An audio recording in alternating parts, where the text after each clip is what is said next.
Hello, and welcome to another Contemplative Living, where we talk about concepts to bring contemplative living into our everyday lives. Spirit once said to me, stillness collaborates with your being to bring about an accord of simple, peaceful living. And so for us to find that peaceful living, we have to take time to allow the stillness to work with us.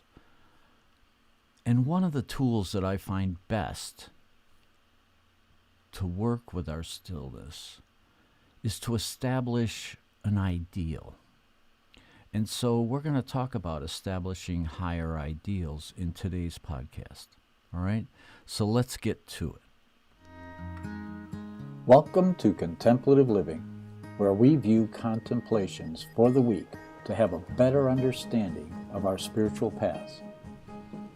This is Contemplative Living with Dave Bennett, contemplations and reflective meditations.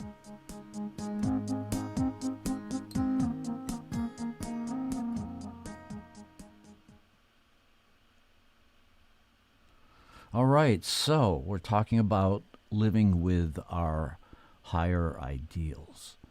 So how do we create an ideal? Where does it come from? How do we start? Well, first, we soften our hearts to accept our own imperfections and live deeply and deepen our resolve to live without harm. So it requires a commitment of living without harm. And when we soften our hearts and we find that quiet stillness within ourselves, that's when we can find and see our own imperfections and come to a state of acceptance. Once we've achieved that state, then we can start to ponder, what are my higher ideals? What is it that I want to live my life by? An ideal is held to the light of circumstances. It's an inquiry rather than an answer.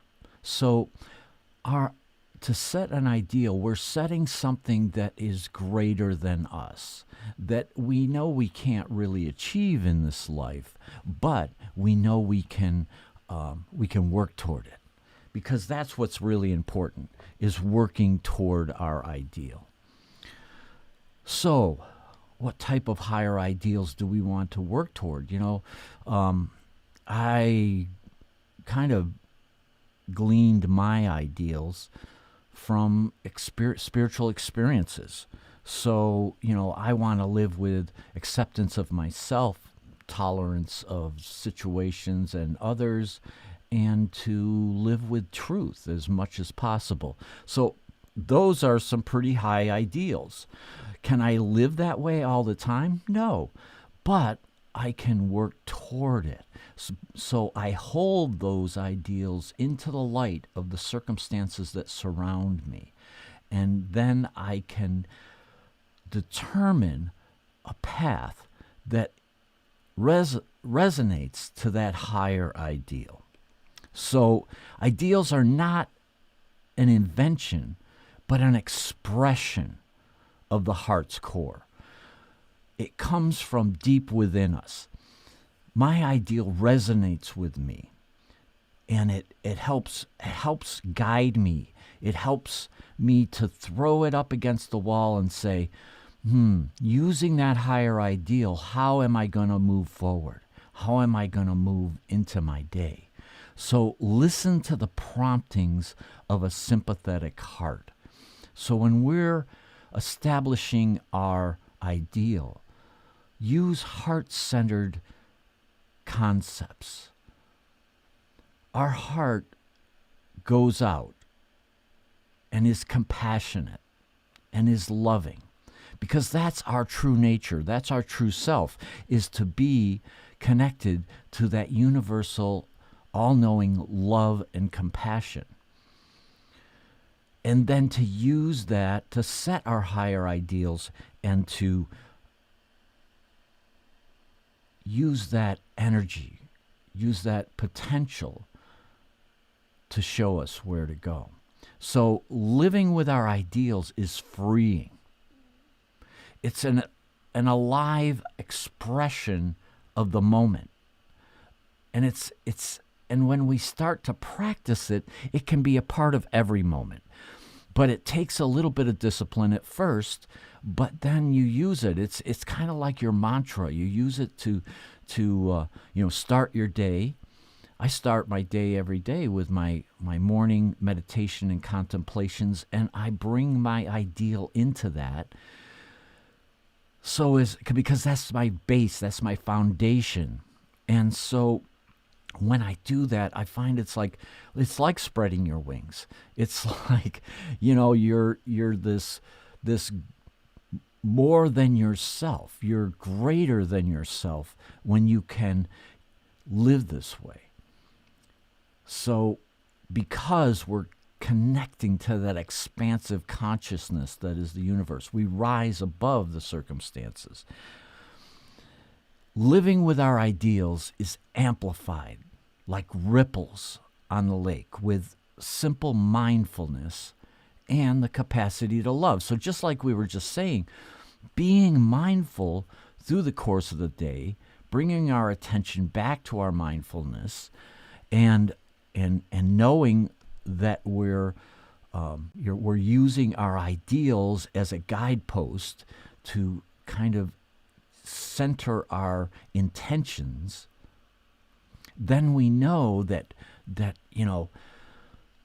our life is going to be amplified and it's going to be far-reaching.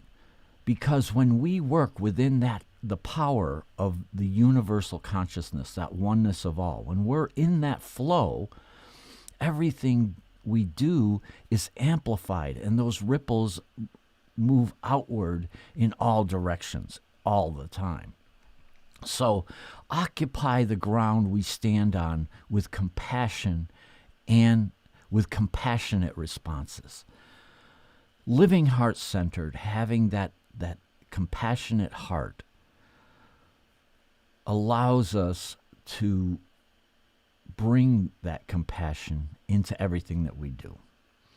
So working with our ideals, being connected to who we really are, accepting ourselves and being tolerant of ourselves, allowing that sympathetic heart to empower us with compassion, helps us to be fully present and occupy the ground that we stand on. I hope you can find that compassionate heart and can establish long-lasting ideals that guide you through your life.